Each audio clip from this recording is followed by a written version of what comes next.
Welcome back. जैसा कि तुम लोगों ने थंबनेल देख लिया, आज हम बात करने वाले हैं doctor Hari Singh Gour university Sagar MP के बारे में। एंड आज हम लोग इसकी BTech like institute of engineering and technology का जो भी इंपॉर्टेंट डिटेल्स एंड अपडेट है वो उसके बारे में हम बात करने वाले हैं। सो बेसिकली यार देखो, सब चीज़ हमारा ओवर हो चुका है, काउंसलिंग खत्म हो चुकी है, ठीक है। अगर तुमको सीट मिला होगा तो मिल चुका होगा इस कॉलेज में, ठीक है। तो यहाँ पे ये गाइडलाइंस है, ठीक है, जो कि शायद आप लोगों को नहीं मिली है या पता नहीं क्या सीन है, क्योंकि बहुत सारे लोगों को मैं देखा उनको पता नहीं था डिटेल यहाँ के बारे में, और वेबसाइट भी खुल नहीं रहा था शुरू शुरू में। तो यहाँ पे देखो, अपडेट कुछ ऐसा है कि जो हमारा डॉक्टर एच एस गौर का बीटेक वालों का जो फिजिकल रिपोर्टिंग है वो होने वाला है तुम्हारा 25 तारीख से 30 तारीख के बीच में, ओके। और ये चीज मैंने कंफर्म भी करी है, तो ये बिल्कुल सही है, ठीक है। तो 25 अगस्त से लेके 30 अगस्त के बीच में आप लोग जब भी चाहो जा सकते हो, 25 और 30 को भी जा सकते हो ऑब्वियसली। एंड वहां पे जाके डॉक्यूमेंट सबमिट करोगे, जो भी तुम्हारा एडजस्ट करने के बाद फी का सिस्टम होगा वो फी देखोगे, ठीक है। एंड रही बात फीस की, तो मैं डेडिकेटेड इस कॉलेज का फी का वीडियो भी बनाया हूँ, लेकिन वहां पे एक गलती क्या है कि इन्होंने जो है ना अपने रेगुलर कोर्सेज के जो बच्चों का हॉस्टल चार्ज लेते हैं वो उन्होंने डाल के रखा है, बट वो गलत है। जो हमारा institute of engineering and technology है, इसका अलग हॉस्टल है, एंड हॉस्टल का खर्चा लगभग 15,000 एक सेमेस्टर का आता है। And same goes for maths, maths का भी लगभग 15,000 ही आता है। चलो, तो अभी तक आपको डेट पता चल गया, हॉस्टल एंड मेस का खर्चा पता चल गया एक सेमेस्टर का, एंड सेमेस्टर का जो मतलब इंस्टीट्यूट का फी है वो तो आप लोगों को पता ही है, 64,900 समथिंग है, 65 मान के चलो, ठीक है। ऊपर से इसमें आपको स्कॉलरशिप मिलेगी भाई, लेकिन लास्ट वीडियो में जैसा मैंने कहा कि स्कॉलरशिप एंड लोन वगैरह जो होता है वो आपको आफ्टर एडमिशन ही मिलता है, ठीक है। तो एडमिशन पहले कराओ, कॉलेज में तो देखो जाना ही पड़ेगा, अगर मतलब एडमिशन कराने के बाद ही वो सब मिलता है। आगे देखते हैं, तो इम्पोर्टेंट डॉक्यूमेंट जो कि बहुत जरूरी है, क्योंकि डॉक्यूमेंट्स अगर नहीं होगा तो बनाने में तुम लोगों को थोड़ा टाइम लग सकता है। खैर अभी तो टाइम है, बट देख लो, मैं बता देता हूँ। So the student are advise to bring following documents with them, okay. पहला है प्रोविजनल अलॉटमेंट लेटर बाय जोसा या सीसेप, मतलब कि वो जो स्लिप मिली थी ना आपको जोसा से या सीसेप से, जब आपको सीट मिली थी जिसको आपको लोग नीचे डाउनलोड करने का ऑप्शन था, वो लेके जाना है, ठीक है। एंड उसके बाद अभी मतलब डाउनलोड कर सकते हो तुम लोग वेबसाइट में जाके। एंड सेकंड है तुम्हारा फोटोकॉपी ऑफ मार्कशीट, किसका देखो, यानी कि जो तुम्हारा जेई मेन का फाइनल वाला स्कोर कार्ड है उसकी फोटोकॉपी लेके जानी है, रिजल्ट की, जेई मेन की। उसके बाद 2 copies of latest passport size photograph, अपना लेटेस्ट फोटोग्राफ लेके जाना है, पासपोर्ट साइज होना चाहिए।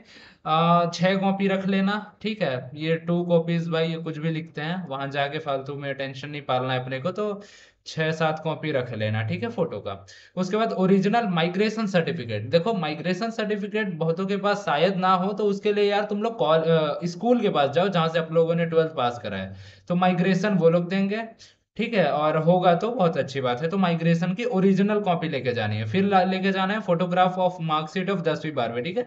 10th 12th का मार्कशीट लेके जाना है, अपने अपने बोर्ड का, ठीक है। एंड फोटो कॉपी बोला है, जैसा आप लोग का मन, ओरिजिनल लेके जा सकते हो, फोटोग्राफ मतलब दोनों लेके चले जाना अगर दिक्कत ना हो तो, ठीक है। अगला, अनलेमिनेटेड ओरिजिनल टीसी, ठीक है, आपको ट्रांसफर सर्टिफिकेट लेके जाना है अपने स्कूल से, जो भी तुम लोगों को मिला होगा वो टीसी लेके जाना है, और अनलेमिनेटेड और ओरिजिनल लेके जाना है, ठीक है। उसके बाद तुम्हारा photocopy of domicile certificate, domicile certificate को निवास प्रमाण पत्र भी कहते हैं, ठीक है। जैसे मैं छत्तीसगढ़ का हूँ तो लाइक मेरा अलग है निवास, वैसे ही तुम लोगों का डोमिसाइल अलग होगा, तो डोमिसाइल सर्टिफिकेट का फोटोकॉपी लेके जाना है। 8th में हम लोग को लेके जाना है photocopy of the certificate of reserve category, ठीक है, यानी कि वही है तुम्हारा कैटेगरी सर्टिफिकेट लेके जाना है, SC ST OBC EWS जिससे भी आते हो। जस्ट लाइक मेरा ओबीसी है, तो मैं सेंट्रल लेवल का ओबीसी NCL सर्टिफिकेट लेके जाऊंगा, जो कि जोसा सी सब में उन्होंने बोला था, वो वाला सेंट्रल लेवल वाला, ठीक है। तो वो होगा, ये हो गया तुम्हारा आई मीन कैटेगरी सर्टिफिकेट। फिर आपको आधार कार्ड मैंडेटरी है हर जगह, ठीक है, आधार कार्ड के फोटोकॉपी लेके जाना है। ठीक है। उसके बाद आप लोग को लेके जाना है ओरिजिनल गैप सर्टिफिकेट। अब ये तुम लोग के पास नहीं होगा तो ये बनवाने के लिए मैं तुम लोगों को एक लिंक दे दूंगा डिस्क्रिप्शन में, वहां से फॉर्मेट डाउनलोड कर लेना एंड अपने आप लोग कोर्ट में जाना, ठीक है, या मजिस्ट्रेट के पास, ठीक है, या आप लोग के फादर को आइडिया होगा, सो वो हो जाएगा, ठीक है। इसको पढ़ लो। If there is an gap in this study like after schooling, a court affidavit explaining the gap, clearly mentioning that the candidate has not taken admission elsewhere, okay। Basically यही है कि ये बताता है कि अगर तुम ड्रॉपर हो ना तो ये ज़रूरी है, अगर तुमने ड्रॉप नहीं लिया है तो इसकी कोई टेंशन नहीं है। एंड हाँ, जैसे मैं ड्रॉपर हूँ तो मेरे लिए ये ओरिजिनल चाहिए, जैसे कि मैं अभी कल दिया हूँ इसको बनवाने के लिए, तो आज शायद बन के आ जाए। अभी भी तुम्हारे पास टाइम है, बन जाएगा इजिली। 200 रुपये समथिंग लेगा, अगर लेगा तो वकील, नहीं तो हो जाएगा, ठीक है। उसके बाद 11th में bring the original copies of the above mention documents along with an additional set of photocopies, ठीक है। बेसिकली सीधा यही बोल रहा है कि हर चीज दो दो कॉपी रखना।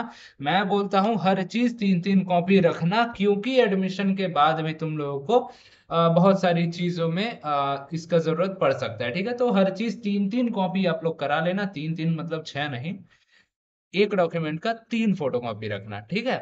सो या ये हो गया तुम्हारा इस कॉलेज का अपडेट। और एक चीज बोलूंगा हॉस्टल के रिगार्डिंग, मेरे को एक चीज देखने को मिली जब मैं वेबसाइट को एकदम डीपली देखा तो, कि हॉस्टल वाले ना अपना गूगल फॉर्म निकाल दिया है, ठीक है। तो गूगल फॉर्म तुम लोग जाके वेबसाइट में ही चेक करना, वहां से गूगल फॉर्म मिल जाएगा। और अगर नहीं भरना है तो वो भी 30 तारीख तक चल रहा है, ठीक है।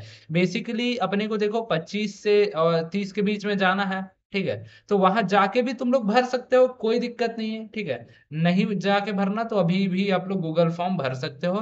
अब उन्होंने वहां पे कहीं पे पैसा वैसा नहीं मांगा है, ठीक है, बट आगे का क्या प्रोसीजर है वो तो नहीं पता। आप लोग को जो भी ब्रांच मिले है वहां पे नंबर वगैरह है तो आप लोग कॉल कर लेना, वेबसाइट में जाके थोड़ा सा चेक करो। नहीं तो इस वेबसाइट में जाना, लाइक IOET लिखना ना, तो ये तुम लोग को मिल जाएगा, institute of engineering and technology.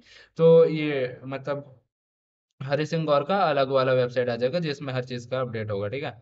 So that's all for today guys. And now मैं भी यही जा रहा हूँ इलेक्ट्रॉनिक्स एंड कम्युनिकेशन इंजीनियरिंग में, तो देखते हैं क्या होता है आगे। एंड स्टे ट्यून्ड, और मिलते हैं अगले वीडियो में। Till then take care and bye bye.